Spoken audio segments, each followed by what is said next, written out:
I built an empire, yet my own son treated me like a nuisance in front of everyone. Brandon looked me in the eye and flung a $200,000 bribe at my feet, demanding I retire quietly. He thinks I'm too old to matter, but he made a fatal mistake. My fingers brushed that specific blue border on the check, and I knew instantly, those funds are restricted. He's plundering the company to hide his failures. He thought he was paying me off, but he was actually signing his own confession. Listen to the end to hear how I handled it, and subscribe to hear more of my journey. The slip of paper hits my chest with a dry, papery slap. I feel it before I see it, a sharp, stinging contact, like being flicked by someone who couldn't be bothered to form a proper fist. It flutters away from me in slow motion, tumbling toward the polished marble of the Ritz-Carlton lobby floor, and for a single, suspended heartbeat, I watch it fall the way you watch something irreplaceable shatter, with the horrifying clarity that nothing you do in the next second will change what's already happened. Brandon doesn't watch it fall. He's already checking his Patek Philippe, the one I bought him when he graduated from Wharton, the one I had engraved on the back with "Build What Lasts." Mom, as if my presence here is a scheduled inconvenience he's finally managed to clear from his calendar. Around us, the Ritz hums along in its preferred register, the low, cultured murmur of old Boston money, the soft percussion of crystal on white linen, the discreet click of Italian heels on marble. Gold leaf catches the morning light. The lobby smells of hothouse lilies and whatever aggressive cologne my son has decided suits a man of his self-assessed importance, something dark and chemical, like cedar dipped in desperation. No one looks at us. That's the luxury of a room like this. Scenes can be performed in plain sight, as long as the participants maintain appropriate volume. We maintain appropriate volume. Go away, mother. His voice is a low, jagged instrument, designed for exactly this kind of work, cutting without alerting staff, wounding without leaving marks. He takes a half step forward, using those broad shoulders to crowd my space, his squared jaw set in the expression I've watched calcify over the past decade from boyish arrogance into something harder and colder and entirely foreign to me. He smells of the cologne and underneath it, very faintly, of sweat. Retire quietly to the Cape before your mind fails you completely and you start making a scene in front of the board. He keeps his voice level, pleasant even, the way a man who has rehearsed this speech talks. You're an artifact, Lorraine. A relic. This company outgrew your ledger book logic before your husband was even cold in the ground. Do yourself the dignity of knowing when you're finished. He doesn't say mom again. He said it once, at the beginning, with the particular inflection of a man deploying a word the way you deploy a prop, for effect, not meaning. He looks at me the way I have watched executives look at outdated software. Not with hatred. With the clinical impatience of someone waiting for a system to finish its shutdown sequence. I hold his gaze for exactly 3 seconds. I have spent 30 years learning that the person who looks away first has already conceded the room. He looks away first. I reach down, my movements slow and deliberate. My fingers close around the check. They tremble. Let me be honest about that, they tremble, and I am acutely, furiously aware of it in the way that only a woman who has spent 40 years projecting absolute physical composure can be aware of a betrayal by her own body. But it isn't age. It isn't the arthritis that has been threading itself through my knuckles since last winter, tightening like piano wire in the cold. It's the kind of tremor that runs through high-tension cable when the load increases past its rated threshold. Not weakness. Strain. I don't straighten immediately. I take a moment with my eyes down, and I feel it, the phantom pressure of my late husband's wedding band against my sternum, hanging on its thin gold chain beneath my silk blouse. Edward. The band is warm most mornings, warmed by my own skin. Right now it feels cold, the way metal feels when the body underneath it has gone very still. Don't, I think, not to Brandon, but to myself. Not here. Not in front of him. I focus on the paper. Weight of the stock. Crispness of the edges. The tactile reality of a document, which is the only language I have ever known to be categorically incapable of sentiment or deception. Numbers don't comfort you falsely. Paper doesn't tell you what you want to hear. I've built my entire professional life on that bedrock, and I plant my feet there now, in the cool, rational country of data, while somewhere farther back in my chest, something that was once a mother's heart sits in the rubble of a Sunday morning. The habit is 30 years old and it fires before I've consciously decided to let it. I am not reading a bribe. I am auditing a document. The distinction is not philosophical, it is procedural, and it is the only thing standing between me and the kind of rage that gets women my age dismissed as hysterical and confused. My eyes track the microprinting along the signature line. I note the routing number's prefix, not a personal account sequence, not Brandon's private banking institution. I register the paper stock, heavier than standard, with a slightly matte finish that speaks of institutional rather than consumer printing.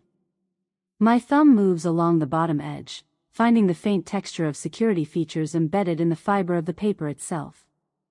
The geometry is wrong. That's how I would describe it to anyone who asked, and they would think it was a metaphor, but it isn't. Every financial instrument has a geometry, the spatial relationship of its elements, the proportions of margins to content, the specific architecture of authorization fields. Personal checks have one geometry. Business accounts have another. Restricted funds have a third, distinctive as a fingerprint. This geometry belongs to the third category. I don't look up. I keep my face perfectly neutral, the way I was taught to keep my face at the poker table of a board negotiation. My expression is an asset. I do not spend it carelessly. Then I see the border. It runs along all four edges, unbroken and precise, a thin, distinctive cerulean line, a blues so specific it has a name in the internal branding guidelines I wrote myself, 15 years ago, sitting at the kitchen table in the house on Beacon Hill with Edward reading the newspaper across from me. Mitch Heritage Blue, I called it, because I had a flair for the ceremonial that Edward always teased me about. The Mitch Heritage Veterans Reserve. A restricted, non-operational fund established to protect the retirement supplements and emergency benefits of the long-haul drivers who built this company before it had a logo or a letterhead, men who drove through ice storms and slept in truck cabs and took a chance on two people with a borrowed vehicle and a ledger from an office supply store. I locked that fund behind 3 layers of authorization and a board resolution requirement precisely because I knew what ambition looks like when it gets hungry enough. I knew because I have lived inside ambition my entire adult life, and I know what it will consume if you don't put a fence around the things that must not be touched. My son has broken through the fence. My heart doesn't skip. It doesn't flutter or lurch. It hardens, a physiological sensation as distinct and definite as a joint locking into place, as a deadbolt engaging. I feel it in my sternum, a cold, dense settling, like ballast dropping into the keel of a ship that has just sailed into rough water and needs to stop being a passenger vessel and start being something built to survive a storm. The calculation runs without my permission, the way breathing runs. Automatic. Involuntary. $200,000 in liquid disbursement from a restricted reserve requires the bypass of 3 independent authorization checkpoints. It requires either a falsified board resolution or the complicity of at least 2 signatories. The timing, Brandon's urgency this morning, the scheduled board meeting, the barely contained panic I can read in the twitching of his jaw like a signal in Morse, suggests margin calls. He is leveraged somewhere he shouldn't be, hemorrhaging capital at a rate that has driven him to do the stupidest thing a man in his position could possibly do. He has handed the evidence to the one person on earth with both the professional training to understand it and a personal stake in its implications. The second-generation rot, a phrase I coined years ago, privately, in the silence of the house after Edward died and I started really watching my son, is no longer a private metaphor. It is a forensic finding. It is a line item in a balance sheet that doesn't balance. He stole from veterans to bribe his mother. He thinks I'm too dim to know the color of my own fund. I expected grief. I have been preparing for grief the way you prepare for a surgery you know is coming, not happily, but with the pragmatic acceptance that certain things cannot be avoided and are better faced than fled. I expected the mother's ache, the complicated, exhausting sorrow of a woman who remembers a boy before he became this. What I feel instead is clarity. Cold, searing, absolute clarity, the kind that burns everything secondary away and leaves only the essential structure of a problem and its solution. I am not a mother being dismissed in a hotel lobby. I am the chief auditor of Mitch Logistics, and I am standing at the scene of a material misappropriation, holding the primary evidence document in my arthritic, trembling, entirely functional hands. The smile arrives before I've decided to allow it, thin, precise, touching only the corners of my mouth. Not warmth. Not amusement. The particular smile of an auditor who has found the line where the numbers stop telling the truth. The fear of aging that Brandon has been carefully, methodically seeding in my mind for the past 2 years, the implications, the insinuations, the strategic, concerned phone calls to board members, evaporates. Not because it isn't real. The fear of losing my mind is the most real fear I possess. It has woken me at 3 a.m. more times than I will ever admit. But fear requires fuel, and the fuel it runs on is uncertainty. I am no longer uncertain. I don't need a lawyer. I need my ledger. I slide the check into the sleeve of my vintage leather ledger with the brass clasp, the one Brandon has mocked since he was in his 20s, the one he called Grandma's Diary, at a company dinner 6 years ago while the junior executives laughed carefully and I smiled and said nothing and filed the moment away with the precision of a woman who knows that certain debts collect interest. The clasp closes with a soft, definitive click. I straighten.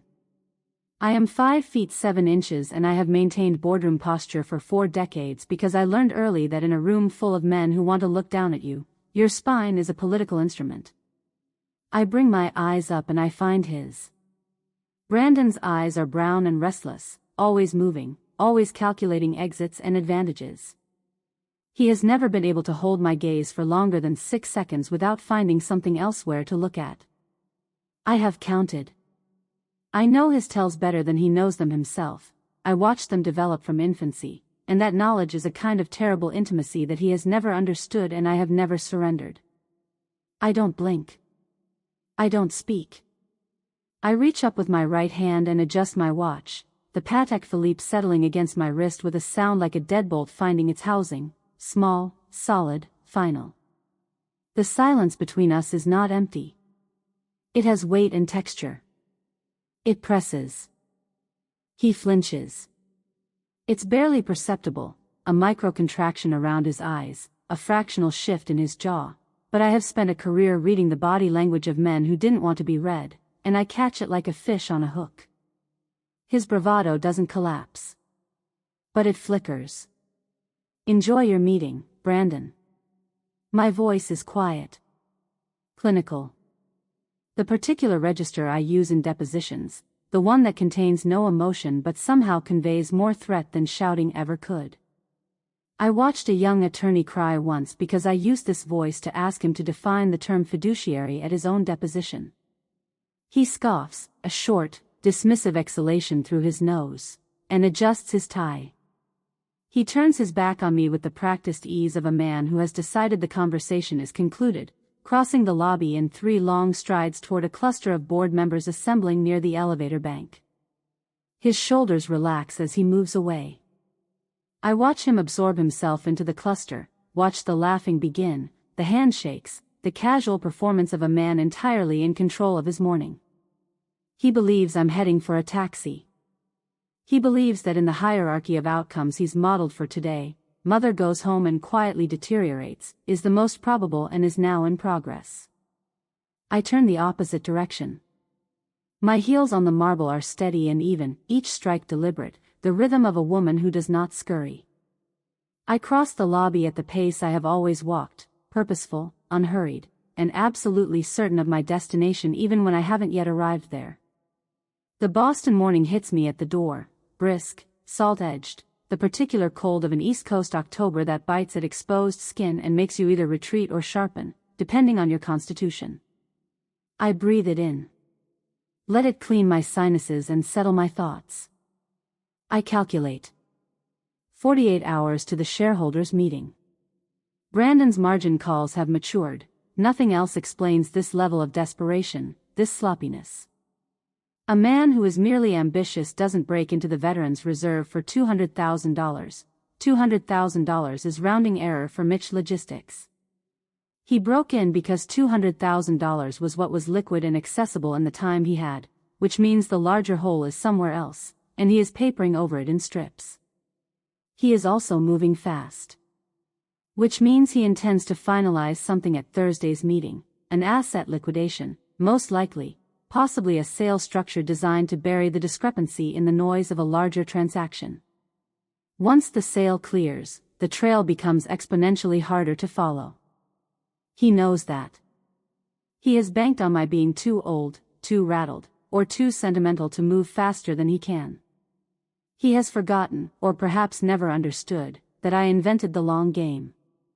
I have been playing it since before he could read. I don't go to my town car. The driver, Gerald, 22 years with us, a good man, reports to Brandon's office now. That transition happened 14 months ago, framed as an administrative consolidation, and I allowed it because I was choosing my moments. I have been choosing my moments for a long time. I walk 2 blocks east, into the wind, and I step into a coffee shop of the unremarkable variety, laminate countertops, a glass case of muffins no one will eat, 2 students with laptops occupying opposite corners, a woman in scrubs reading her phone. The coffee here is mediocre and the anonymity is absolute. I sit in the corner farthest from the window. From the inside pocket of my Chanel jacket, the charcoal one, structured, the kind of garment that is itself an argument, I retrieve a burner phone. Prepaid. Purchased 18 months ago in a CVS in Cambridge during a period when I began to notice certain patterns in Brandon's behavior that I recognized from 30 years of auditing: the evasiveness, the aggression when questioned, the strategic deployment of concern about my mental acuity. I bought the phone the way I had always prepared for audits, quietly, before I had evidence, because the time to prepare is before you need the preparation. I don't call a lawyer. Lawyers announce your position before you're ready to take it. I dial a specific extension at the Federal Reserve Bank of Boston. The extension is not publicly listed. I have held it in memory for 16 years. The line rings twice. I look at my reflection in the shop window while I wait. The silver hair, cut blunt at the chin, impeccably controlled. The sharp jawline. The tailored lapels. The steel blue eyes that look back at me with an expression I have been told, on more than one occasion, is unsettling in its stillness. Brandon told the board I'm losing my grip on reality. I consider that phrase. I roll it over, the way you roll a hard candy in your mouth, feeling its shape. I know exactly what reality contains at this moment: 1 check with a cerulean border, 1 stolen $200,000 from a fund belonging to men who earned it with their bodies and their years, 1 son who has confused his mother's patience with her incapacity, and 48 hours in which to remind him, and the board, and the auditors I intend to involve, of the difference. The line connects. "This is Lorraine Mitch," I say. "I need to speak with Arthur Wynne. Tell him it's about the Veterans Reserve. Tell him I need hard copy statements, authenticated, by tomorrow morning." A pause. "Tell him I saved his career in 2007, and I'm calling in the favor." I slide my reading glasses up my nose and open my ledger to a clean page, uncapping my fountain pen, heavy, precise, the instrument of a woman who has spent a lifetime making certain that everything, eventually, adds up. It will add up now. Even if it costs me my son to balance the books. Home smells the way it has always smelled: beeswax and old paper, the ghost of the cedar logs Edward used to burn on Sunday mornings, the faint, clean underlayer of a house that has been maintained with the same discipline its owner brought to everything else. I breathe it in consciously as I hang my coat on the rack by the door, the way you breathe in something you know you may soon lose. My home office is at the back of the house, east-facing, so the morning light comes in clean and without ceremony. I sit at the mahogany desk, the one that was in Edward's father's office before it was in ours, and open my laptop. I need the 10K filings from 3 years ago. If Brandon is running shell companies, and the geometry of that check suggests he is, the phantom revenue streams will be buried in the subsidiary disclosures, listed as maintenance contracts or consulting fees, the financial equivalent of dust swept under a very expensive rug. I type my password. The date we bought our first truck, 021489. February 14, 1989. Valentine's Day. We thought it was romantic at the time. Edward always said the most romantic thing he ever did was co-sign a commercial vehicle loan in the middle of a blizzard. The screen flashes red. Access denied. Account suspended for security review. I stare at the words. My corporate email, gone. I try the cloud archive, 30 years of notes, cross-referenced quarterly reports, the meticulous annotation of every audit I have ever conducted in the service of this company. The same red. The same clinical, bureaucratic termination notice, as impersonal as a disconnection slip from the electric company. My hands go still on the keys. He hasn't just locked a door. He's attempted to erase the intellectual record of my existence, to hollow out the archive of 30 years of professional thought the way you strip a hard drive before you sell the machine. Brandon has always been faster than I've wanted to believe. I file that recognition away without allowing it to become something more dangerous than information. Faster, yes. But speed without precision is just a faster route to the wrong destination, and I know where he's going even if he believes the map is his alone. I close the laptop. I don't slam it. I close it quietly, the way you close the door to a room where someone is sleeping, or to a room where something has died and you're not ready yet to look at it directly. My iPhone buzzes against the mahogany. Once. Twice. A volley of notifications, each one arriving with the soft, insistent chime of a system delivering bad news efficiently. I pick it up and read the text alerts in the order they arrive, the way I read a balance sheet, top to bottom, without flinching, until I understand the full scope of the damage. Unusual activity detected. Lorraine Mitch accounts restricted pending review. I call the branch manager. His name is David Hartley, and I have attended his daughter's wedding and written a recommendation letter for his son's MBA program and suffered through 14 years of his golf stories at the Mitch Logistics holiday dinners. His voice, when he answers, has the particular quality of a man who is physically present in a conversation but has emotionally fled it. I'm sorry, Mrs. Mitch. A pause loaded with everything he isn't saying. A temporary hold has been placed. There's been a filed notice of incapacity. Your son provided documentation, a physician's assessment, and the bank is required by compliance to. Which physician? My voice is the voice I use in depositions. Another pause. I'm not at liberty to. David. I let his name sit in the air between us for a moment, flat and unadorned. We both know what this is. The silence that follows is the silence of a man who does know, and who has decided that his compliance obligations weigh more than 14 years of courtesy, and who is hoping I will spare him the discomfort of having to say so explicitly. I hang up. $64 in my purse. A ledger full of arithmetic that cannot be deposited. And a son who has filed a legal document certifying that his mother's mind is failing, using a physician whose name I am not permitted to know, in order to freeze the financial autonomy of a woman who has managed 8-figure budgets for 3 decades. I place the phone face down on the desk and look at the wall for approximately 10 seconds. Then I begin to think. The envelope is wedged in the front door when I go to check the mail, thick and official, bearing the return address of my Medicare supplement provider in the upper left corner. I open it standing in the doorway, the October wind lifting the edges of the pages. Coverage terminated. Reason: transfer of primary care oversight to legal representative. Effective immediately. I fold the letter with precise, even creases and slide it back into the envelope. My arthritis medication. My quarterly cardiac monitoring, the mild arrhythmia that has never been serious but requires the annual EKG that gives me the clean bill of health I have waived in the face of anyone who dared suggest I was anything less than fully functional.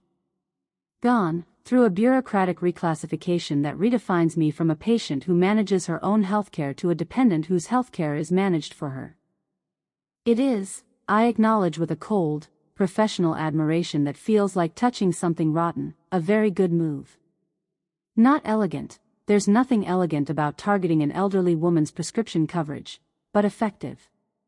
He's creating a paper trail of apparent neglect, a documented period during which Lorraine Mitch, without the guidance of her legal representative, failed to obtain necessary medical oversight. By Thursday, that trail will be cited as evidence. She can't even manage her own prescriptions. You see what we're dealing with. Siege tactics. Cut the supply lines and wait for the garrison to collapse from the inside. I close the front door and return to my office. He wants me desperate. He wants me frail. He has mistaken my age for my condition. The landline rings, which is unusual enough that I answer it. I keep the landline for contractors and for people of a certain generation who don't trust anything that doesn't plug into a wall.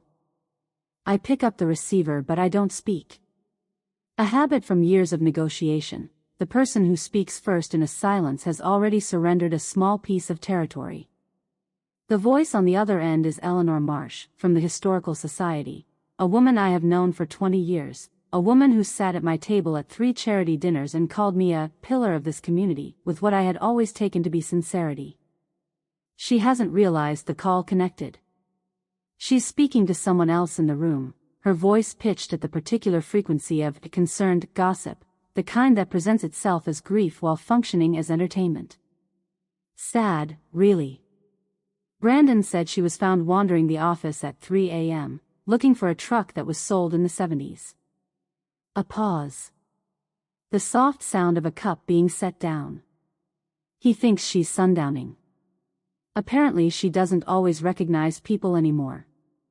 He's been trying to manage it quietly, out of respect for her, but... I press the end button. The receiver goes back in its cradle with a click so controlled it communicates nothing whatsoever to the empty room. I stand at the desk for a moment, my jaw set, the muscles along my mandible doing the quiet, invisible work of a woman who is not going to cry and who is not going to scream and who is instead cataloging, with forensic precision, the specific shape of what has just been done to her. He has put a story into circulation. Not a document, a story, which is harder to disprove because it exists in the subjective register of human perception and sympathy. By Thursday, when I walk into that boardroom, the narrative will have preceded me, confused, wandering, reaching for a past that no longer exists. By Thursday, I need a better story. I am standing at the window of my front sitting room, a room that faces the street and that Edward and I furnished over the course of 20 years with pieces that had history attached to them, when I see the white pickup truck idling at the curb. 2 men in neon safety vests. A wooden signpost. A mallet. I watch them position the sign in the frozen ground of my front lawn, the mallet strikes ringing out in the quiet of the mid-morning street, crack, crack, crack, each one landing in my chest like a fist. The sign unfurls as the post sets, a real estate agency logo at the top, and below it, in letters I can read clearly through the glass. For sale. My husband built the garden wall to the left of that sign. He laid every stone himself on a summer weekend, refusing help, refusing my offers of lemonade and my suggestions that perhaps professionals should be consulted, laughing the whole time with dirt on his forearms. The Mitch family crest is mounted above the front door, a detail that Brandon, if he sells this house, will strip and sell or simply discard, depending on whether it appraises for anything. The wood of the post cracks one final time under the mallet, and the sign holds, bright and aggressive in the morning light, announcing to the neighborhood that what took 2 people 30 years to build is available for the right offer. I don't move from the window for a long moment. The men get back in their truck and drive away. They don't look at the house. It's just another address on a list. I hear the front door open. I haven't given anyone a key. The locks were changed 2 years ago after the cleaning service turned over their staff. I am absolutely certain of this because I managed the change myself, retained all 3 copies, and placed 2 in my safe deposit box at a bank that is not the one Brandon has just frozen. 3 women walk in wearing matching polo shirts, the name of an estate liquidation company embroidered on the breast pocket. They carry iPads and rolls of colored adhesive dots, yellow, blue, red, and they spread out through my front hallway with the practiced efficiency of people who have done this in many homes and who have long since stopped seeing the homes as anything other than inventory. One of them stops at the grandfather clock. Edward bought it with the profit from our first contracted fleet expansion, a Friday in October, very much like this one, and he'd been so pleased with himself that he'd had it delivered the same day and stood in the hallway watching it being set up with his arms crossed and an expression of profound satisfaction that I have thought about many times since his death, always with the specific grief of something that will not come again. She places a yellow sticker on its face, just below the Roman numeral 3. "Excuse me," I say. My voice is quiet. It has a quality in it that I do not fully control, a low, careful vibration, the sound of a structure under load. They don't look up. One of them is on the phone, discussing lot numbers. Another is photographing the bookcase. The third has moved into the sitting room. I am standing in my own hallway, and I am invisible. The violation isn't the stickers. The stickers are just paper and adhesive. The violation is the presumption, the absolute, unapologetic presumption that this space and everything in it has already been reclassified, that the woman standing in the middle of it has already been reassigned to a category that has no say in the logistics of her own dispossession. I look at the yellow sticker on my husband's clock. I breathe. I go upstairs. I lock my bedroom door against the sounds below, the opening and closing of drawers, the adhesive thwack of another sticker, the distant, professional voices discussing my furniture in the language of logistics. I go to the window and look at the garden, which at least has not been stickered yet. The rose beds are cut back for winter. Edward's stone wall holds. I open my ledger. I write quickly, the fountain pen moving in the small, precisely slanted script that is as natural to me as breathing. I am not journaling. I am calculating. I do what I have always done when confronted with an overwhelming problem, I reduce it to its arithmetic. $200,000, Veterans Reserve, confirmed liquid disbursement, primary evidence in hand. Brandon is not stealing $200,000. That figure is a symptom, the visible edge of something much larger breaking through the surface. A man drowning in margin debt doesn't crack open a restricted fund for $200,000 unless that $200,000 is the difference between making an immediate call and defaulting publicly. He's been bleeding from somewhere else, steadily, for long enough that the reserve was the only accessible liquid asset remaining to him. The frozen accounts. The house liquidation. The estate company, already here, already tagging inventory as if the sale is a done deal. I write the figure, $10 million, approximately. That's what the house and the frozen accounts represent in combined value. He's trying to claw back $10 million, and he needs to do it before Thursday's shareholders' meeting, when he intends to finalize the sale of Mitch Logistics to a private equity firm, and when, buried in the complexity of a merger, the discrepancies in the Veterans Reserve will dissolve into the noise of due diligence and transition accounting. Once the sale clears, the trail doesn't disappear. Trails never disappear, not from a real auditor's perspective. But it becomes exponentially more expensive and time-consuming to follow, which for Brandon's purposes is functionally the same thing. 48 hours. I close the ledger, press my palm flat against the worn leather cover, and allow myself exactly 1 full minute of sitting very still in the locked room while my house is catalogued beneath me. Then I get up. I do not pack a bag. A bag is a signal, it says leaving, and leaving has a texture that surveillance picks up. I put on my most understated coat, charcoal Armani, the one that reads as an ordinary well-dressed woman rather than Lorraine Mitch of Mitch Logistics, and I tuck Edward's wedding band beneath my blouse where it rests against my sternum, warm now from my body heat. The leather ledger goes under my arm.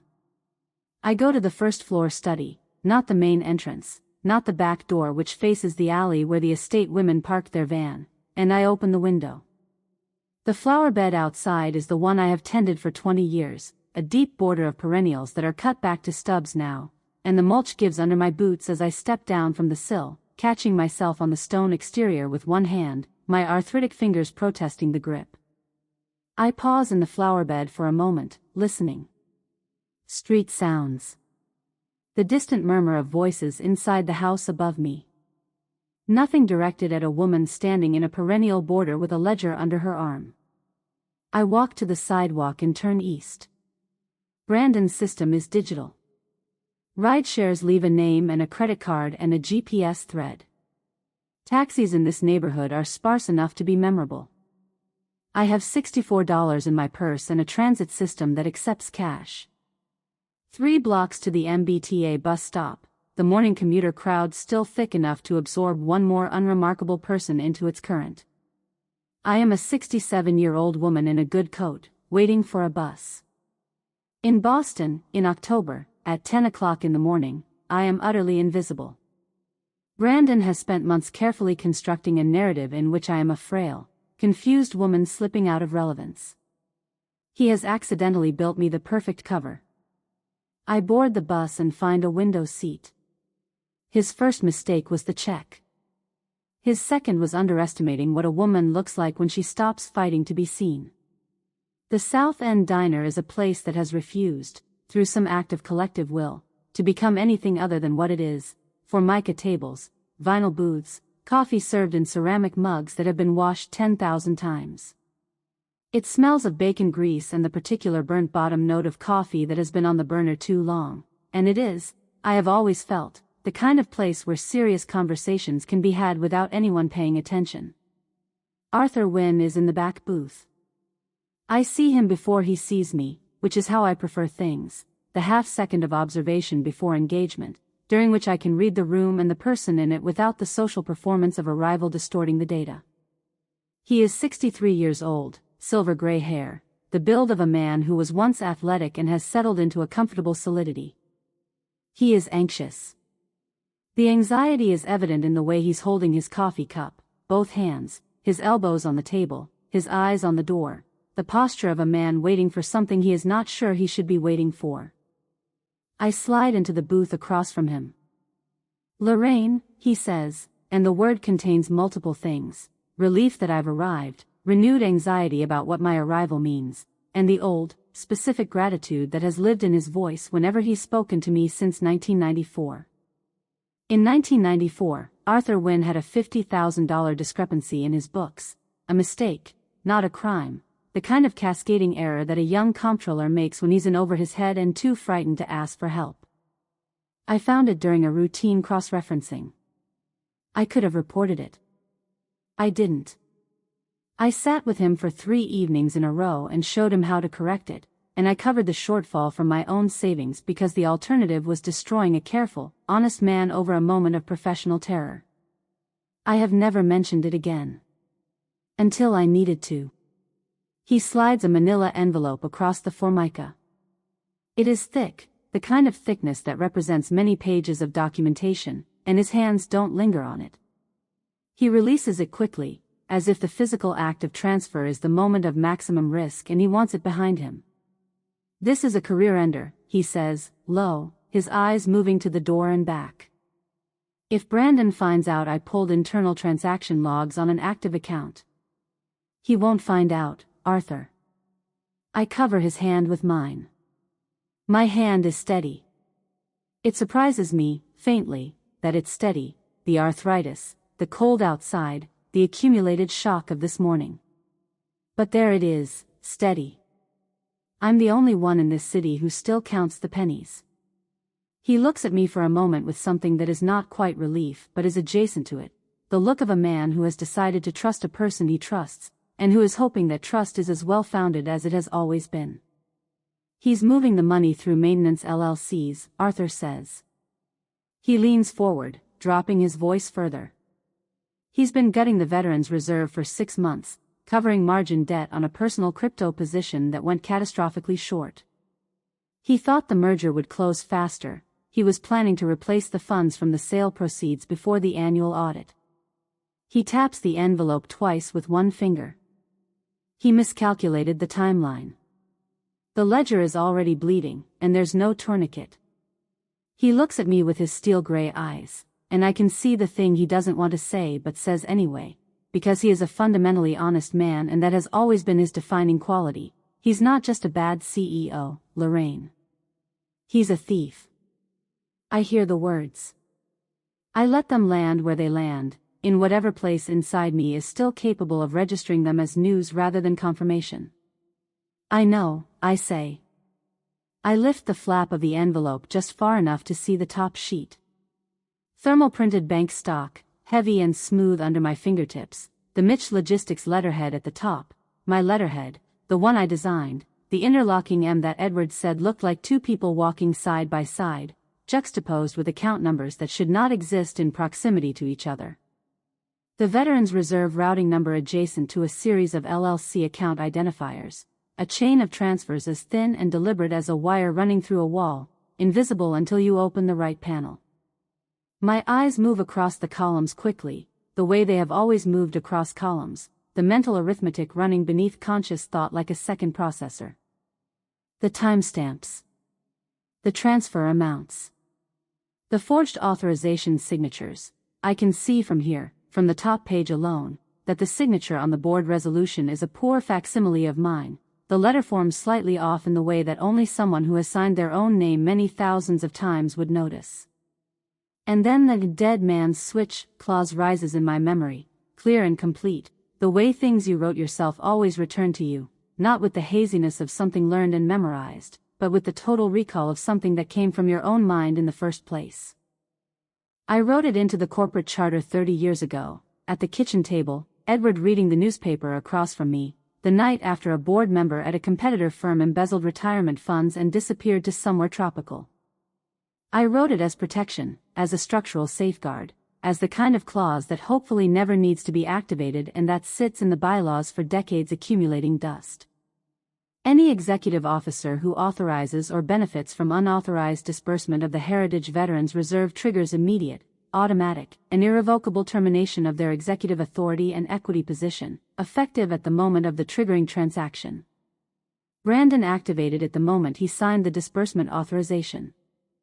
He has been legally terminated for 6 months. He just doesn't know it yet. I close the envelope and look at the diner around me, the coffee cups, the laminate table, the waitress refilling someone's water across the room, the entirely ordinary texture of a Tuesday morning in a city that is continuing its business without any awareness of the arithmetic being conducted in this back booth. Thank you, Arthur, I say. I mean it in more ways than one. I pay for the coffee with my last $20. The waitress brings me $6 and some change, which I leave on the table, because some habits are structural. I need a base. Somewhere Brandon can't find me, somewhere outside the geography of Lorraine Mitch's known locations, the house, the club, the Ritz, the office, the coffee shop on Newbury Street. Somewhere cash-friendly and indifferent to names. The motel is on the western edge of the city, the kind of establishment that exists in a permanent state of deliberate plainness, a flat, 2-story building with exterior corridor doors and a vacancy sign that flickers at irregular intervals.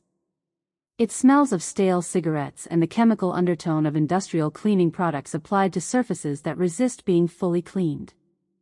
The man at the desk doesn't look up from his phone when I push the cash across the counter. Lorraine Miller, I say. 2 nights.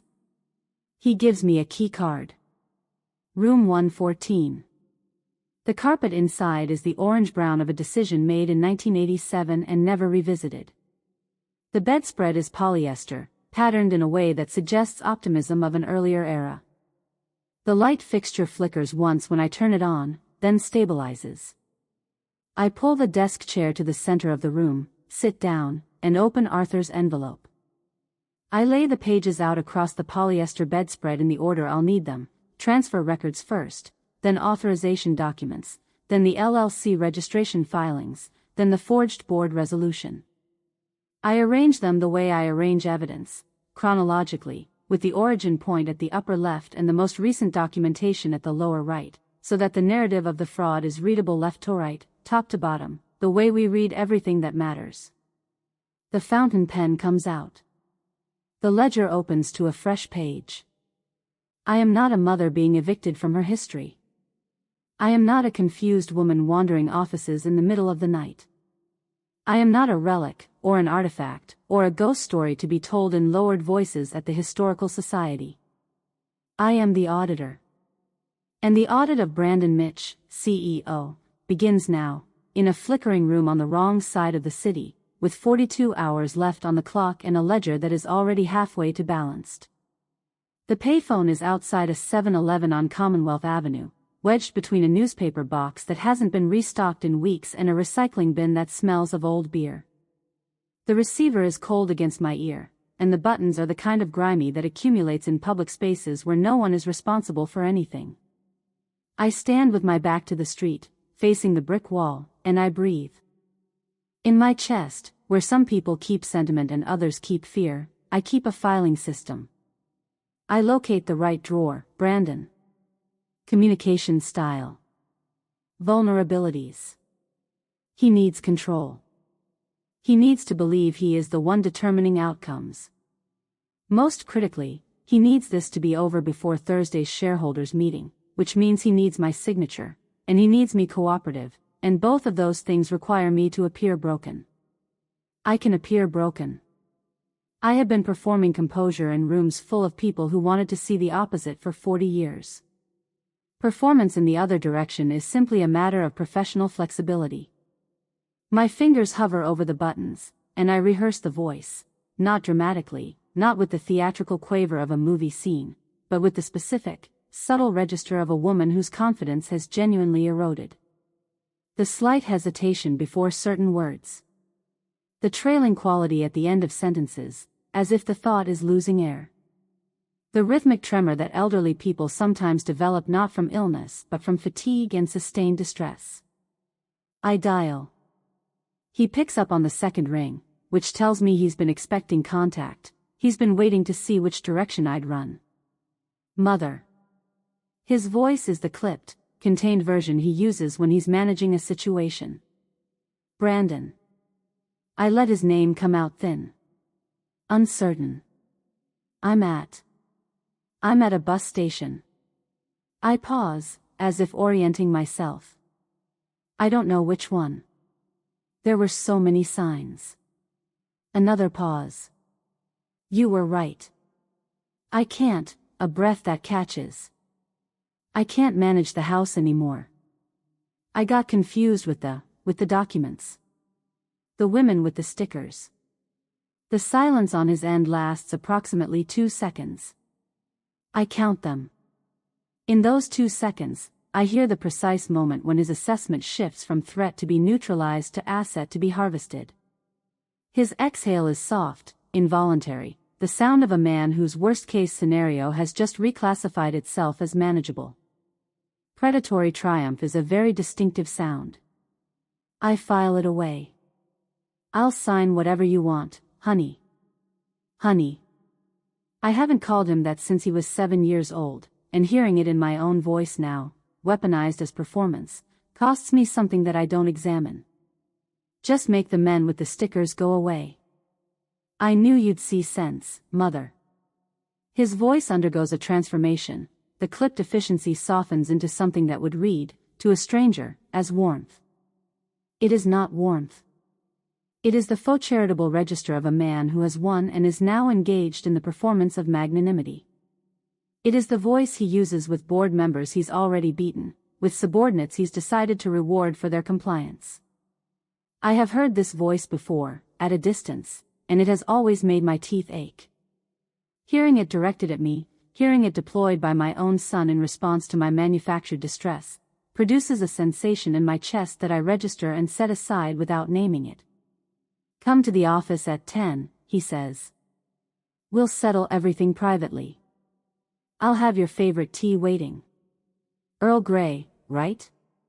The one you always That would be lovely, I say, in the wavering voice of a woman who cannot remember that she hasn't drunk anything but black coffee for 40 years. I hang up. The tremor in my hand stops the moment the receiver leaves my ear. I stand at the payphone for a moment, looking at the brick wall in front of me, my hands still resting on the cradle. He doesn't know my favorite tea. He doesn't know I don't drink tea.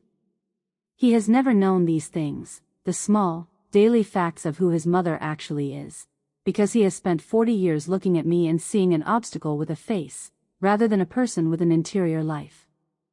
He is going into Thursday's meeting to dismantle a woman he has never actually met. That is his third mistake. I return to room 114. I push the desk chair against the wall and pull the desk into the center of the room, giving myself a proper work surface.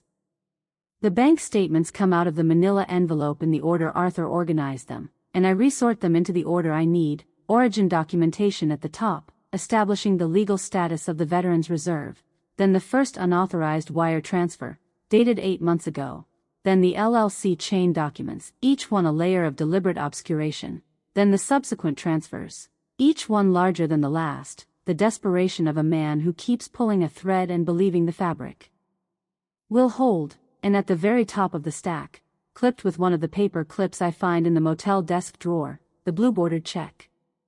The headstone. That's how I think of it. Everything beneath it is the record of the crime. The check is the moment Brandon signed his own confession and handed it to the last person on earth he should have handed it to.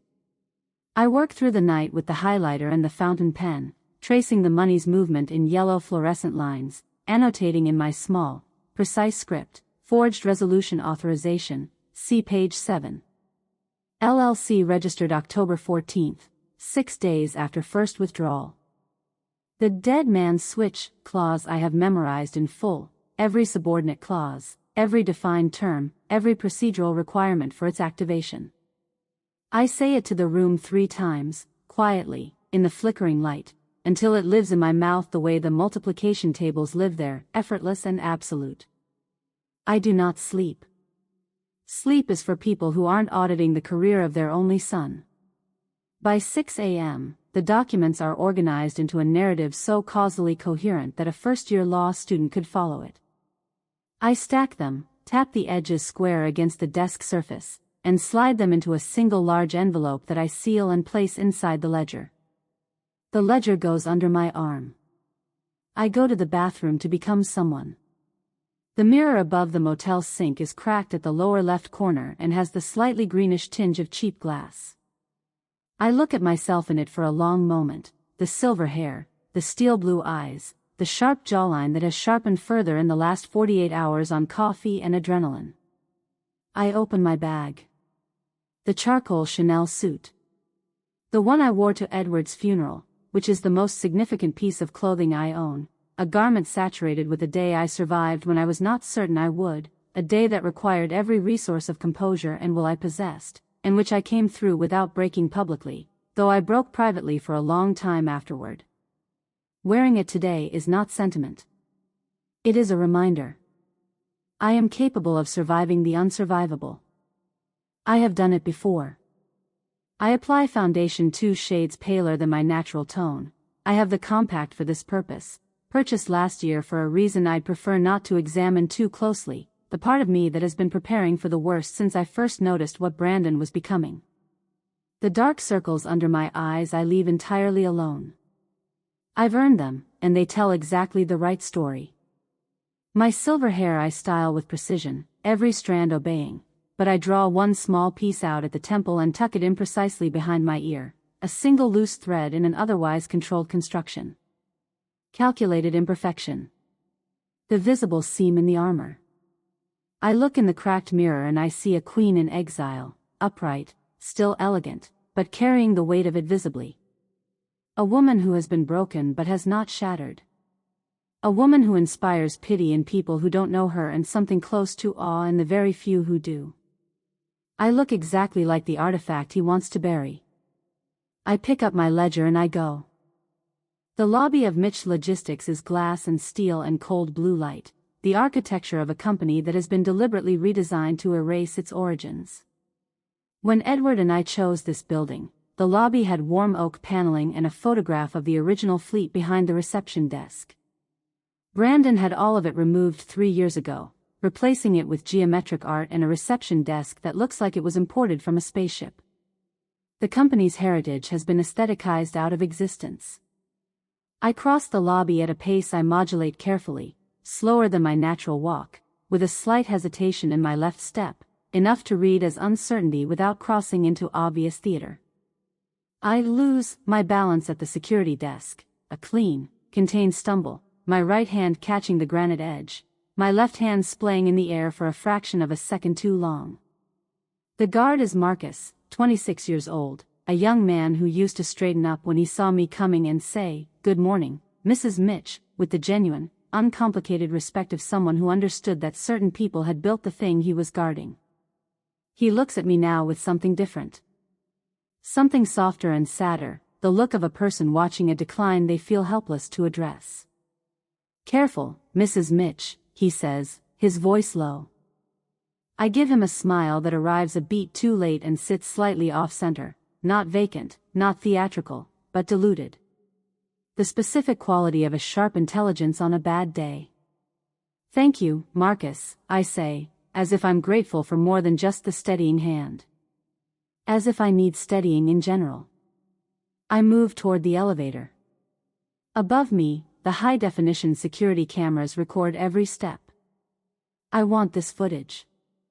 I want the timestamp on every frame, because by tomorrow, the contrast between this footage and what happens in the next 2 hours will be the most compelling possible argument against the narrative of incapacity that Brandon has been constructing. Let him build his case. I'm building mine inside it. His office occupies the northeast corner of the 14th floor, the office that was mine for 22 years before I passed operational leadership to him, a gesture of faith that I have been regretting with increasing precision ever since.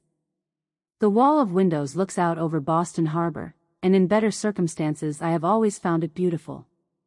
Today the light is gray and flat, the harbor cold and metallic under an overcast sky. Brandon is leaning against his desk when I enter. He is wearing a suit that costs more than the first truck cost to finance, and he has arranged himself with the casual, studied nonchalance of a man who has decided that looking relaxed is a power move. He looks like a photograph from a business magazine captioned "Disruption." He looks like the kind of man who uses the word pivot unironically. He looks like someone I don't recognize wearing my son's face.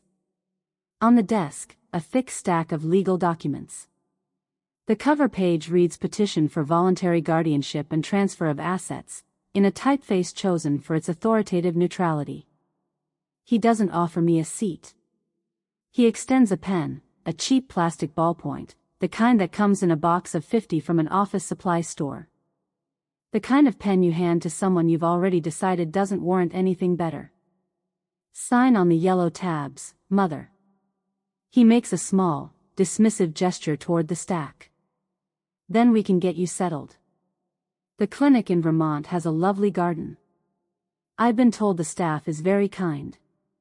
Vermont. He's already selected the facility. He has made a reservation for his mother at a memory care unit in another state, a detail so grotesquely presumptuous that I spend approximately 1 full second simply inhabiting it before I slide it into the file marked evidence of intent and move on. I lower myself into the low-slung chair across from his desk with a heaviness that is mostly real. 48 hours without sleep, with very little food and constant cold, has given me a baseline of genuine physical fatigue that I don't need to manufacture. I let the leather ledger rest in my lap, its weight familiar and grounding. I take the ballpoint pen with the hand I've been allowing to tremble since the lobby and I turn to the first page. "It's so much text," I murmur, turning pages with the slightly unfocused manner of someone whose reading speed has slowed. I squint. "Brandon, is this about the trucks? The old fleet?" I look up at him with an expression of genuine seeming confusion that cost me some pride to assemble. His jaw tightens. He checks his watch. In the room adjacent to this office, I can hear the muted sounds of the boardroom assembling, the scrape of chairs, the muffled exchange of voices, the particular ambient sound of important people settling into important seats. Yes. The trucks, the house, everything. It's all for your protection, mother. Just sign the yellow tabs. I linger on a middle page, my brow furrowed, my finger tracing a line of text as if reading it word by word. I am not reading it. I am listening to the boardroom, measuring the density of sound, counting voices, estimating how many members have arrived. And I am waiting. His desk phone pings, a soft, double-tone alert. He glances at the screen and his posture changes. He straightens slightly, and turns a fraction away from me, toward the window, in the unconscious way people orient toward conversations they consider more important than the one they're in. He puts the phone to his ear. Yeah. A pause. She's here. His voice drops, taking on the low, confident register of a man speaking candidly to an ally, who has forgotten that the room is not empty. She's a shell. Signing it now. I keep my eyes on the page in my lap. My hand maintains its tremor. By the time the merger closes at noon, she'll be safely tucked away in Vermont. A low sound that functions as a laugh, breath through the nose. No one's going to listen to a crazy old woman's ramblings about the old days. This is done. The phrase crazy old woman passes through the air of the room and lands somewhere on my skin, a physical sensation, the way very cold water feels when it hits you, a sharp, full-body awareness. I register the impact. I record it with the accuracy of a woman who has been recording data points her entire professional life. I look down at the desk surface in front of me, and I see the photograph. It's a framed photo in a simple silver frame, the kind of frame that holds a picture not because someone chose to display it but because it was placed there once and never moved. Edward is in it, standing in front of our first truck, a battered, dignified vehicle in the rain, the company name newly hand-painted on the door, his arm around a boy of perhaps 8 years old, both of them grinning at the camera with the specific, unguarded joy of people who don't yet know how much they're about to lose or do. The boy is Brandon. His hair is wet from the rain. He's missing a front tooth. I look at this photograph for what I know will be the last time I look at it as a mother rather than as an auditor. The grief arrives without my permission. It is not the controlled, filed variety I have been maintaining for 48 hours. It is the other kind, the kind that comes from the oldest place, from the part of a person that predates professional training and deliberate composure and the decision to build a legacy rather than simply live a life. It hits me in the chest and the throat simultaneously, a wave of suffocating weight, the weight of a rain-soaked afternoon in 1991 and a missing front tooth and a man whose wedding band I still carry against my sternum, and the terrible arithmetic of what I am about to do. I have no other children. This is the only one. To save what Edward built, to protect the veterans who trusted our name, the men who drove through ice storms and took our word as collateral, I am going to professionally execute the only person who carries half of my husband's DNA. I am going to make my son an orphan in every sense of the word that matters. For exactly one heartbeat, the auditor steps aside, and the mother stands in her place and feels the full, jagged, unfiltered weight of it. Are you done? Brandon's voice comes from behind me, sharp and flat, a verbal slap. Or did you forget how to write your name? The mother sits down. The auditor stands up. I look up at him from the low chair, and I let him see my eyes clearly for the first time since I sat down, the steel blue, the direct and unwavering steadiness, and I watch his face process what he's seeing, watch the frown begin to form as his mind tries to reconcile what it expected with what is actually there. The tremor in my hand stops. It is not a gradual cessation, it stops all at once, like a current being switched off. My hand is completely, terrifyingly still. He is not the boy in the photograph. He has not been that boy for a very long time, and I am done grieving for a person who ceased to exist before I knew to mourn them. What sits across from me is a liability, a material discrepancy, a line item that does not balance and must be reconciled, and I have built my entire career on the discipline of reconciling discrepancies without sentiment. I put the plastic pen on the desk. Not his desk, I set it on the edge of my chair arm, carefully, and it falls to the floor, and I leave it there. I stand. My spine finds its natural position, the 140 years of boardroom posture have made as automatic as breathing, and the physical fact of it changes everything about how I occupy the room. I am no longer the diminished figure in the low chair.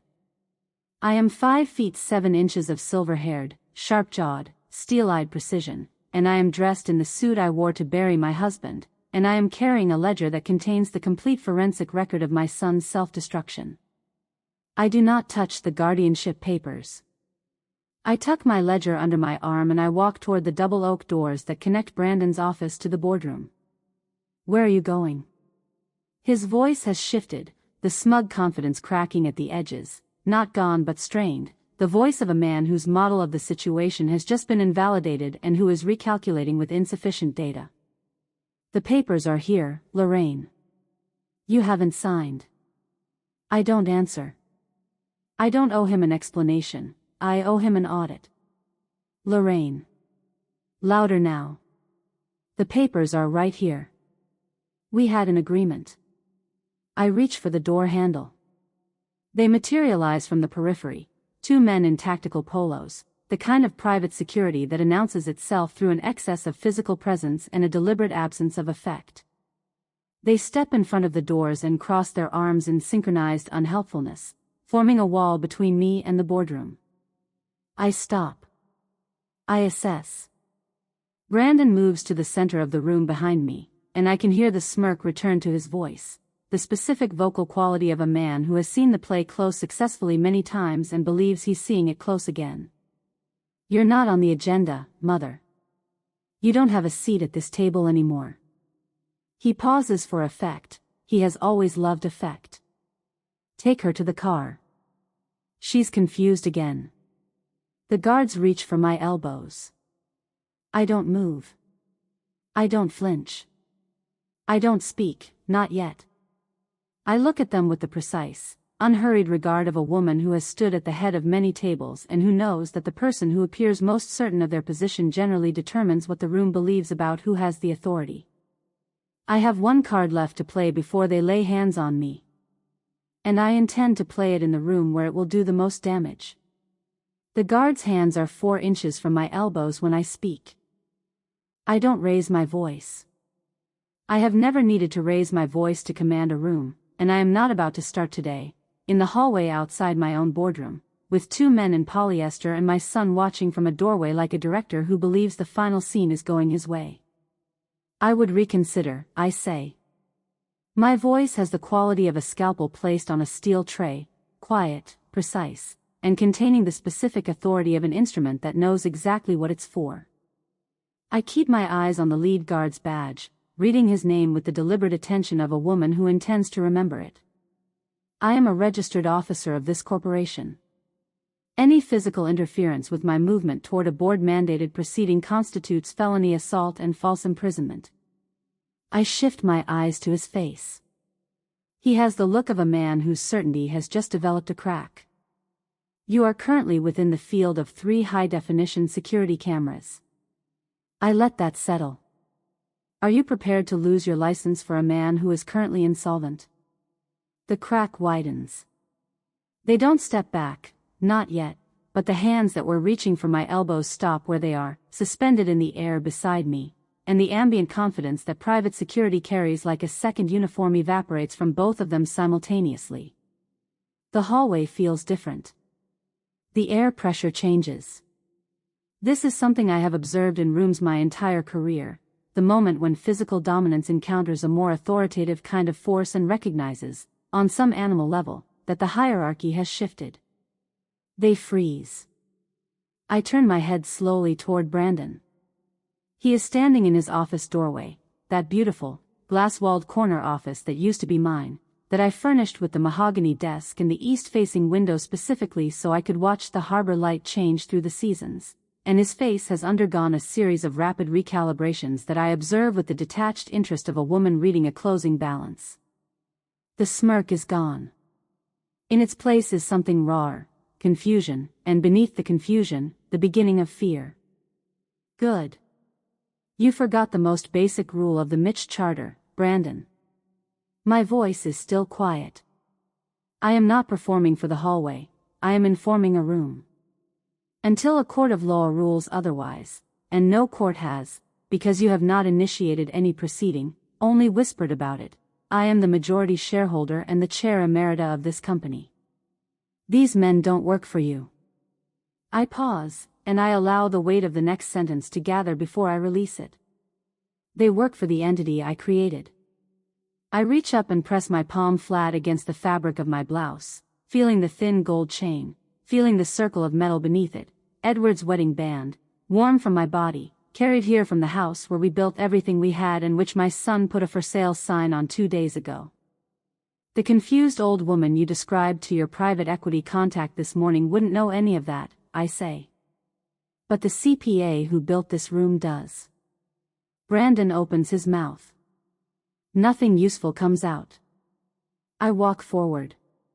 The guards, and I watch this happen, I observe it with the same clinical attention I bring to all meaningful data, step aside. Not reluctantly, not under instruction, but with the synchronized, mechanical deference of people who have recalculated where the authority actually sits and are repositioning accordingly. The food chain has reorganized itself in the hallway of the 14th floor of Mitch Logistics, and it has organized itself correctly. I put both hands on the oak doors and push. The boardroom is a room I know better than any space except my own home. The 12-foot ceilings, the glass wall overlooking the harbor, the long polished table that I selected from a craftsman in Vermont 40 years ago because I wanted something that would outlast trends and look serious when seriousness was required.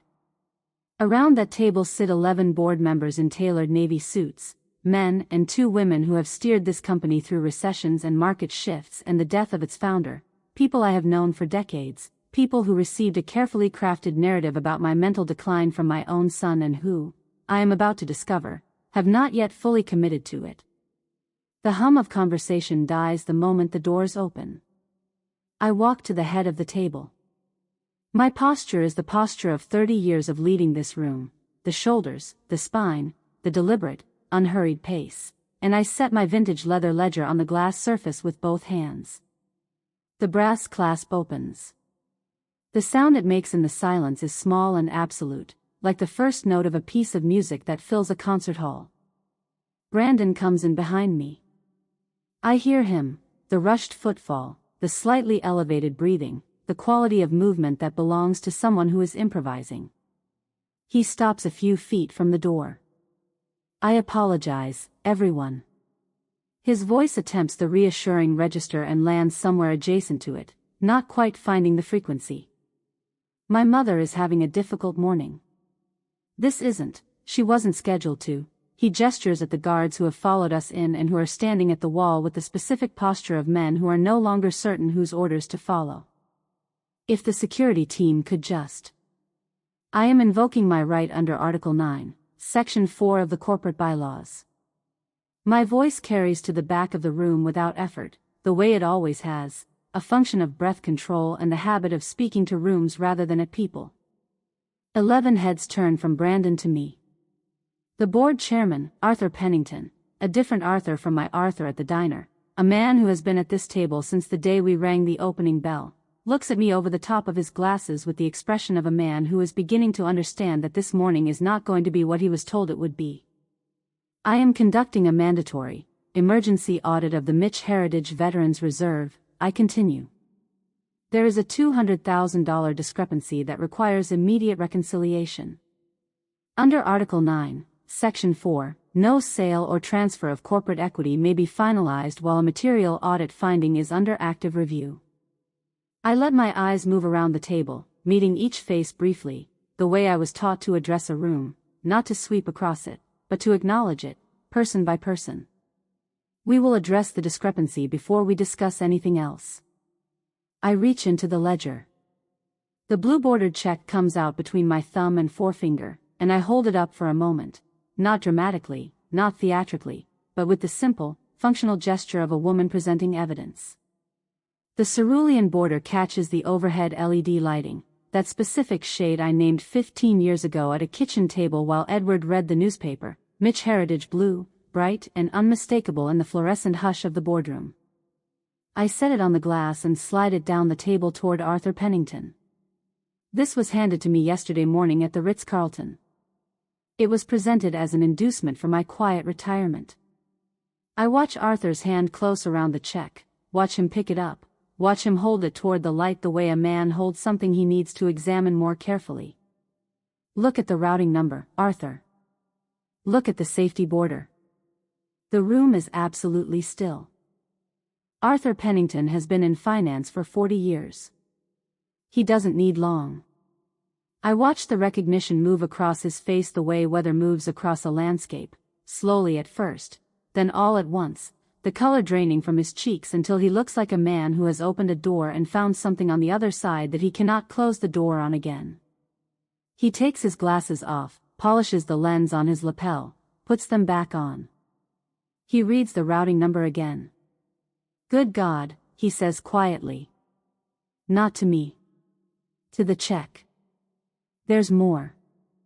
I pull the manila envelope from inside the ledger, thick, heavy, the weight of Arthur Wynn's career and his courage and 6 months of Brandon's meticulous self-destruction all compressed into thermal-printed bank stock. I open the flap and begin to deal the pages out, one copy per board member, moving around the table with the contained efficiency of a woman who has conducted hundreds of document reviews and who understands that when you present evidence, you give everyone the same document at the same time so that no one can later claim they saw a different version. Each page makes a small, papery sound as it lands on the glass. These are authenticated internal transaction logs from the Federal Reserve Bank of Boston. I return to the head of the table and remain standing, my knuckles resting on the glass, my voice even and methodical, the voice I use when I'm reading findings into a formal record.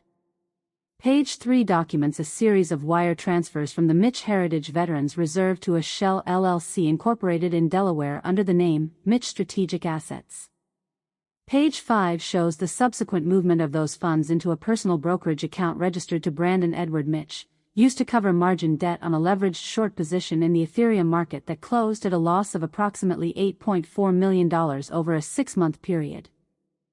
The room erupts, not in voices, but in the frantic, paper-shuffling sound of 11 people turning to page 3 simultaneously, the sound of people whose professional lives are built on documented reality encountering documented reality and being forced to reconcile it with everything they believed they knew about this morning's agenda. Brandon has not moved from his position near the door. I have not looked at him directly. I don't need to look at him to know that the color has left his face. I can hear it in his breathing, which has become the kind of effortful, audible breathing that the body produces when it is managing a significant neurological shock. Brandon. The chairman's voice is the voice of a man who has been betrayed and is still, in this moment, trying to locate a framework in which this can be something other than what it is. What is this? I don't wait for an answer that isn't coming. I lean my weight forward onto my knuckles and I look at Arthur Pennington directly. It's the dead man's switch, Arthur. I say it the way you say something you have been waiting 30 years to say or never say, with the quiet precision of a person who wrote the sentence themselves and has carried it in memory ever since, and who is saying it now not with satisfaction but with the gravity that the moment requires. When I drafted the corporate charter, I inserted a clause in Article 12, subsection C.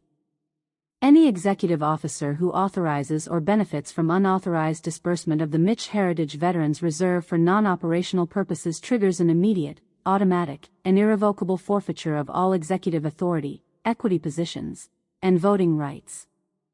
I pause. No board vote required. No grace period. No appeal process. The mechanism is self-executing. I straighten, and I look, for the first time, directly at my son. The moment Brandon signed his name to that blue-bordered check, he fired himself. He has been, technically and legally, terminated for the duration of his tenure as signatory to those transactions. The silence that follows is of a specific quality that I have experienced only a handful of times in my career, not the silence of a pause, but the silence of a room in which the fundamental premise has been reclassified and everyone present is simultaneously adjusting. I watch it happen to his face. The color goes out of Brandon's face by degrees, not all at once, but retreating, the way warmth retreats from skin in the cold, leaving him the color of old parchment, of paper that has been handled too many times and lost its substance. He reaches sideways, his hand finding the back of a board member's chair, his knuckles white against the upholstery. He sways. The second-generation rot, present in the margin calls, in the forged signatures, in the stickered furniture and the false medical assessments and the bribe tossed at his mother's chest in a hotel lobby, has finally reached the surface and become visible to everyone in the room. He is diminished. He is exposed. He is 40 years old and he is standing in the room his parents built, and he is empty. He looks at me. For a fraction of a second, less than a second, a sliver of time so brief I would not have caught it if I had not spent 67 years learning to read human faces, I see it. The boy from the photograph. The wet hair and the missing front tooth, the uncomplicated grin in front of a borrowed truck in the rain. The child who used to fall asleep in the back seat on long drives and who once brought me a drawing of a truck with the words Mom's Company written across the side in crayon, the letters backward and enormous and entirely earnest. He is in there, buried under everything that happened afterward. Then I remember the for sale sign driving into my husband's garden. I remember the sticker on the grandfather clock. I remember crazy old woman spoken in the voice of my own child to a private equity buyer who was going to help him seal the tomb. The audit is final. There are no adjustments. There are no corrections to be made to a ledger this compromised. I look away. Arthur Pennington sets the bank statements down on the glass table with the careful, deliberate motion of a man whose hands are slightly unsteady. He removes his glasses. He polishes them again. He puts them back. He looks at the check. He looks at Brandon. He looks at me. The room is waiting. The signatures on the authorization documents are authenticated, he says. His voice is carrying weight, not just the weight of this moment, but the cumulative weight of decades of professional responsibility, of a man who built his reputation on the proposition that the numbers tell the truth and the truth must be acted upon. The routing numbers are consistent with the Veterans Reserve account. The Shell LLC registration is dated within the relevant transfer window. He folds his hands on the table. The bylaws are clear. He looks at Brandon. Brandon Mitch. Arthur Pennington's voice shifts into the register of formal proceeding, the register of a statement being made for the record. As of 10:14 a.m. on this date, pursuant to Article 12, subsection C of the Mitch Logistics Corporate Charter, you are no longer an employee, officer, or shareholder of this company. Your access to all corporate accounts, systems, and facilities is terminated immediately. He pauses. His voice drops, the formal register giving way briefly to something more human. Something that sounds like grief. Security, please escort the former CEO from the building. The board members who were laughing with Brandon at the elevator bank an hour ago, the men who clapped him on the shoulder and called him by his first name and accepted his hospitality and his narrative, look at him now the way people look at something that has been revealed as dangerous, with the particular combination of alarm and distance that follows betrayal, as if proximity itself is now suspect. The voice that comes out of Brandon is unrecognizable. It starts high, a pitch I have never heard from him, a frequency that belongs to someone whose composure has been stripped down to the studs, and it is both a scream and a plea and something that has no clean category. You think you've won? The words arrive in fragments, jagged at the edges. I'll sue. I'll tie this up in litigation for years. The merger lawyers will. You can't just. I give him the smile. The Mona Lisa smile, the one that arrives at the corners of my mouth and goes no further, the one that has unnerved IRS auditors and opposing counsel and board members who thought they were better prepared than they were. It contains no warmth and no triumph, only the steady, implacable certainty of a woman who has done the arithmetic and knows the result. I don't think you'll have the time, Brandon. I reach into the inner pocket of my charcoal Chanel suit and I retrieve a folded receipt, a printed confirmation from a secure communications terminal, time-stamped 9:14 a.m. 1 hour ago. I submitted documented referrals to the IRS Criminal Investigation Division and the SEC Enforcement Branch at 9 this morning. The server logs from the Federal Reserve, along with the authenticated transaction records you've been looking at, were transmitted simultaneously. I refold the receipt and place it on the table. They are currently in the lobby of this building, Brandon, waiting for Arthur Pennington to authorize access to the corporate server room. I look at him steadily. Which, as Chair Emerita and Majority Shareholder, I have already pre-authorized on behalf of the board. From 14 floors below us, carried up through the glass walls by the acoustics of the street and the cold October air, a siren. Then another. The sound rises, reflects off the surrounding towers, fills the space between the buildings. The boardroom is utterly silent. The guards take Brandon by the arms. They are not gentle. There is no version of this that requires gentleness, and they seem to understand that. He struggles, a reflexive, undignified thrashing that does nothing except cost him the last piece of the composure he has been performing for 40 years of professional life.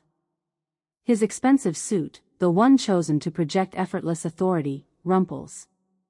His hair, the slicked back, carefully managed hair that I have watched him maintain as a kind of armor, falls forward over his eyes. He looks small. He looks like what he is, a fraud in a good suit, stripped of the architecture that made the suit meaningful.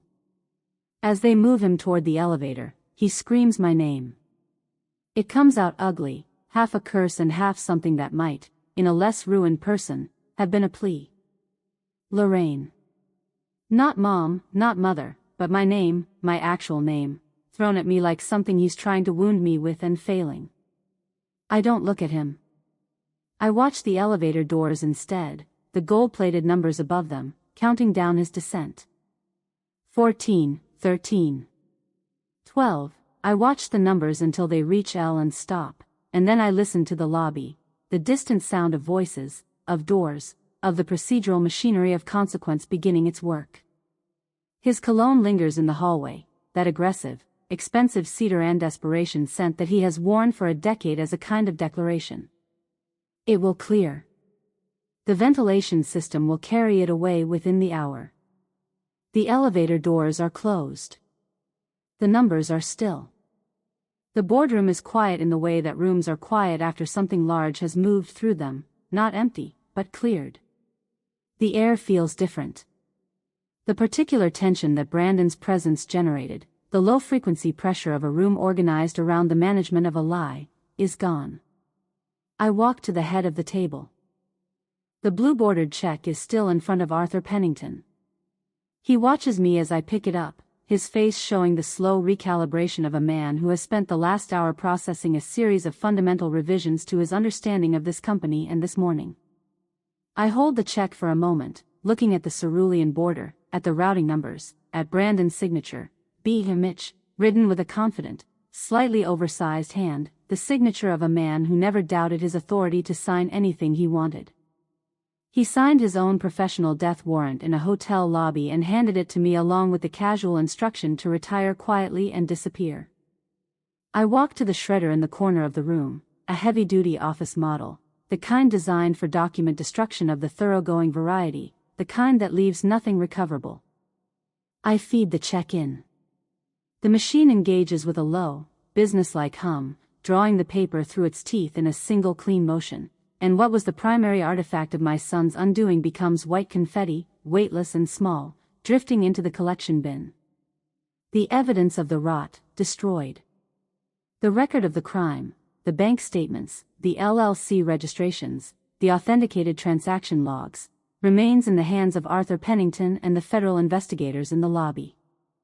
That record is permanent.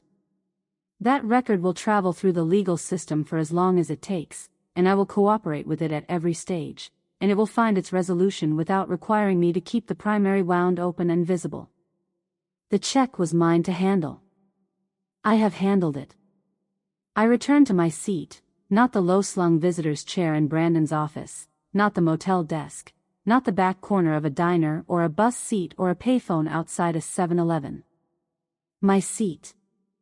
The chair at the head of this table, the chair that has my name attached to it in the corporate record and in the institutional memory of every person in this room. I open my ledger. I uncap my fountain pen. Arthur Pennington is looking at me with an expression I recognize, the expression of a man who needs someone to establish the ground under his feet, to tell him what the floor is and where to step next. The board is looking at me the same way. They are waiting, all 11 of them, for the woman who just walked through their morning and reorganized everything they thought they knew about it to tell them what comes next. I look at Arthur. His name in my mouth, Arthur Pennington, not Arthur Wynne, my careful, frightened friend in the back booth of the South End diner, feels clean and formal, the right name for the right room. Now, I say.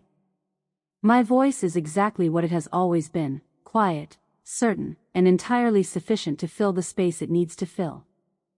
Let's discuss the actual value of this company. I set my pen against the first clean page of the ledger, the page that hasn't been written on yet, the page that is entirely available. We have work to do. 11 board members lean forward. The ledger is open. The numbers will tell the truth, because they always do, because that is the one thing in my professional life that has never failed me and never lied, not when Edward was alive, not in the 30 years since, not today in this room, not in the years of work that remain. I press my palm flat against the warm leather of the ledger cover for just a moment, a gesture that belongs entirely to me, private and brief, a woman touching something that has been with her through everything and has held without breaking. Then I pick up the pen. Then I begin. If you made it to this moment, thank you for listening all the way through. Most people bail before the bill comes due. But here, the bill always comes due.